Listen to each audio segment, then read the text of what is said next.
آج کی ویڈیو بہت ہی زبردست ہونے والی ہے۔ آپ نے مجھے جواب دینا ہے کہ حضرت سیدنا عمر فاروق رضی اللہ تعالیٰ عنہ نے حجرہ اسود کو دیکھ کر کیا کہا تھا۔ آپ نے کمنٹ میں ضرور لکھنا ہے، اور اگر آپ چینل پر نئے ہیں تو چینل کو سبسکرائب کرنا ہے۔ السلام علیکم، I'm ڈاکٹر نائلہ خان۔ دنیا اور آخرت کی کامیابی کے لیے یہ بہت ضروری ہے کہ اس کوسچن کے آنسر کے بارے میں اچھی طرح سے ہر بندے کو معلوم ہے۔ ایمان کیا ہے؟ واقعی اس کا جواب تو ہر مومن، ہر مسلمان کو پتہ ہونا چاہیے۔ میں آپ کو بتاتی ہوں کہ اللہ رب العزت نے قرآن پاک میں ارشاد فرمایا ہے، سورہ بقرہ میں پہلے پارے میں فرمایا، جب ان لوگوں کو اللہ کی طرف بلایا جائے تو یہ لوگ دوڑے چلے آتے ہیں، لیکن اے نبی صلی اللہ علیہ وآلہ وسلم جب انہیں آپ کی بارگاہ کی طرف بلایا جائے تو یہ منہ موڑ کر پیچھے بھاگ پڑتے ہیں۔ ان کے دلوں میں بیماری ہے، ان کے دلوں میں روگ ہے۔ دلوں کی بیماری کسے کہتے ہیں؟ رکیے، میں آگے چل کے آپ کو بتاتی ہوں کہ دل کی بیماری سے کیا مراد ہے۔ اللہ رب العزت نے قرآن پاک میں ایک اور مقام پر ارشاد فرمایا ہے کہ کچھ عربی دیہاتی لوگ تھے جو کہ آئے نبی پاک صلی اللہ علیہ وآلہ وسلم کی بارگاہ میں اسلام قبول کرنے۔ جب آقا کریم صلی اللہ علیہ وآلہ وسلم نے انہیں کلمہ پڑھا دیا تو اتنے خوش ہوئے، انہوں نے اپنی خوشی دوسروں کے ساتھ شیئر کی اور کہا کہ ہم مومن ہو گئے۔ اللہ رب العزت کی طرف سے جبرائیل امین نازل ہوئے اور قرآن کی آیات اتری۔ اللہ رب العزت نے فرمایا، اے نبی صلی اللہ علیہ وآلہ وسلم آپ انہیں فرما دیجئے کہ ابھی نہیں، ابھی کہاں، ابھی تو تم صرف مسلمان ہوئے ہو، ایمان تمہارے دلوں میں کہاں اترا ہے؟ تم اپنے آپ کو مومن کیسے کہہ رہے ہو؟ ایمان جو بہت ضروری ہے، جس کے بغیر ہم مومن نہیں ہوتے۔ تو ایمان دل کی کس کیفیت کا نام ہے؟ یہ کیا چیز ہے؟ اچھا، کلمہ جو اسلام کا سب سے بڑا اور سب سے پہلا رکن ہے، کلمہ پڑھے بغیر کوئی بھی مسلمان نہیں ہو سکتا ہے۔ یہ ایمان ہے؟ نہیں، ایسا تو نہیں ہے۔ قرآن کی آیت ہمیں بتا رہی ہے، رب ہمیں بتا رہا ہے کہ ابھی انہوں نے کلمہ پڑھا ہے، یہ مسلمان ہو گئے ہیں۔ کلمہ پڑھنے سے انسان مسلمان تو ہو جاتا ہے لیکن وہ مومن کبھی نہیں ہوتا۔ اچھا، تو پھر نماز، کلمے کے بعد سب سے اہم رکن نماز ہے، تو اس کا مطلب ہے نماز پڑھنے سے انسان مومن ہو جاتا ہے۔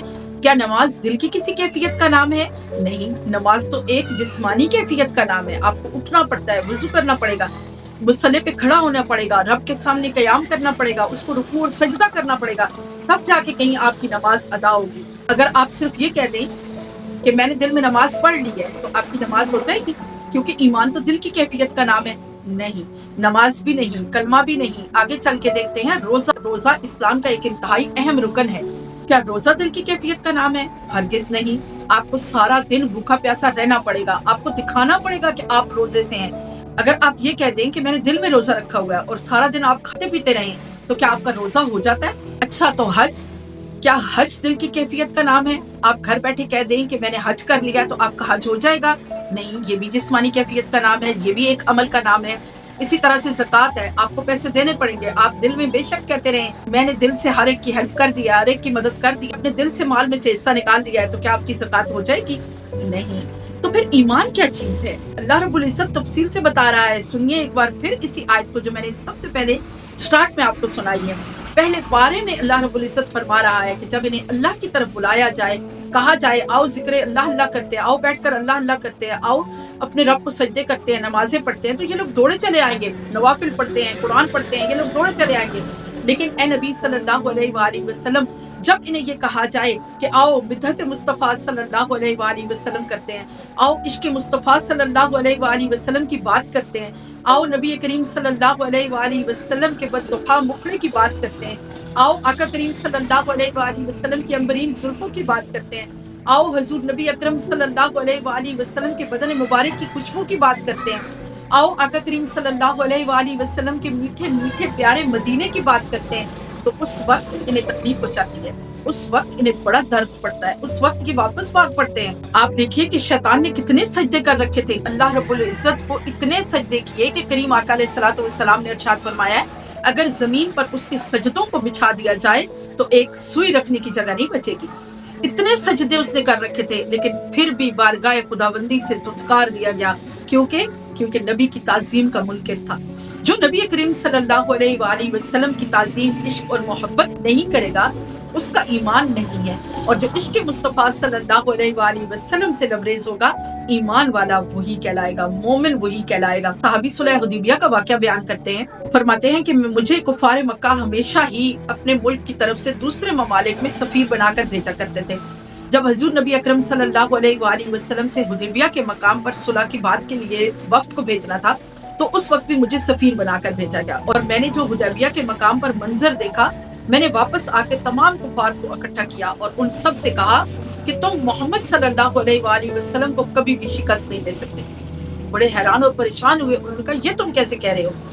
تو میں نے کہا کہ میں نے دنیا بھر کے جلیل القدر بادشاہوں کو دیکھا ہے، بڑے بڑے تمطراق والے بادشاہوں کو دیکھا ہے، بڑی بڑی سلطنتوں کے مالکوں کو دیکھا ہے، لیکن ایسی عزت، ایسی توقیر، ایسی تعظیم، ایسی محبت، ایسا عشق میں نے کسی بادشاہ کے لیے نہیں دیکھا جیسا محمد صلی اللہ علیہ وآلہ وسلم کے ماننے والے ان کے ساتھ عشق کرتے ہیں۔ جب میں وہاں حدیبیہ کے مقام پر گیا تو میں نے دیکھا نبی پاک صلی اللہ علیہ وآلہ وسلم وضو فرما رہے تھے اور تمام صحابہ کرام ان کے ارد گرد اکٹھے تھے، جیسے شمع کے گرد پروانے اکٹھے ہوتے ہیں، اور واقعی وہ پروانوں کی طرح نثار ہو رہے تھے۔ کریم آقا علیہ الصلوۃ والسلام وضو فرما رہے تھے اور وضو کا پانی وہ نیچے زمین پر نہیں گرنے دے رہے تھے، سب نے اپنے ہاتھ نیچے رکھے ہوئے تھے، جو وضو کا پانی گرتا وہ اپنے ہاتھوں پہ لیتے۔ آقا کریم صلی اللہ علیہ وآلہ وسلم اپنا لعاب دہن پھینکتے، وہ اپنے ہاتھوں پہ لیتے، حتیٰ کہ بینی مبارک سے، اپنی ناک مبارک سے رطوبت پھینکتے تو وہ بھی وہ اپنے ہاتھوں پہ لیتے اور تبرک کے لیے عشق اور محبت اور مستی میں اپنے چہروں پر، اپنے بدن پر مل لیتے۔ ایسی محبت، ایسا عشق، ایسی بارفتگی میں نے اور کہیں بھی نہیں دیکھی۔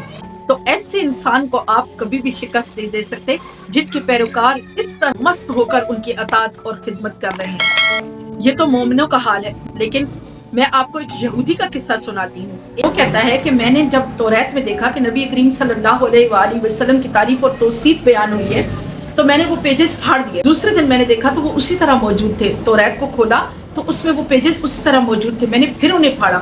جب اگلے دن دیکھا تو پھر وہ پیجز اسی طرح موجود تھے۔ بار بار جب میں نے یہ عمل کیا اور بار بار دیکھا کہ آقا کریم صلی اللہ علیہ وآلہ وسلم کی تعریف اور توصیف اسی طرح سے توریت میں رقم ہے، تو میں نے اپنے ساتھیوں سے پوچھا، انہوں نے بھی حضور نبی اکرم صلی اللہ علیہ وآلہ وسلم کی برائی مجھ سے بیان کی۔ اب میں بڑا پریشان ہوا کہ میں یہ معجزہ دیکھ رہا ہوں رب کا توریت میں کہ بار بار وہ پیجز جو میں پھاڑ دیتا ہوں وہ موجود ہوتے ہیں، تو یہ کیسے ممکن ہے؟ میرے دل میں اشتیاق پیدا ہوا کہ میں اس پاک ذات سے ایک بار ضرور مل لوں۔ تو میں وہاں سے مدینہ کی طرف چلا۔ جب مدینہ پہنچا تو حضور نبی اکرم صلی اللہ علیہ وآلہ وسلم کے پیارے صحابی حضرت سلمان فارسی راستے میں ملے۔ جب اس نے پوچھا کہ میں نے محمد صلی اللہ علیہ وآلہ وسلم سے ملنا ہے تو حضرت سلمان فارسی انہیں ساتھ لے کر مسجد نبوی میں آ گئے۔ آقا کریم صلی اللہ علیہ وآلہ وسلم کے وصال کو ابھی 3-4 دن ہی گزرے تھے۔ صحابہ اکرام پریشان حال مسجد نبوی میں بیٹھے تھے۔ جب وہ مسجد نبوی میں داخل ہوا تو اس سے داخل ہوتے السلام علیکہ یا محمد صلی اللہ علیہ وآلہ وسلم، جب اس نے سلام دیا تو تمام صحابہ تڑپ اٹھے اور چیخو پکار مچ گئی، سب رونے لگ گئے۔ صحابہ نے بتایا کہ اے بندے، کیا تو کوئی مسافر ہے؟ تجھے نہیں پتا کہ حضور نبی اکرم صلی اللہ علیہ وآلہ وسلم اس دنیا سے پردہ فرما گئے ہیں؟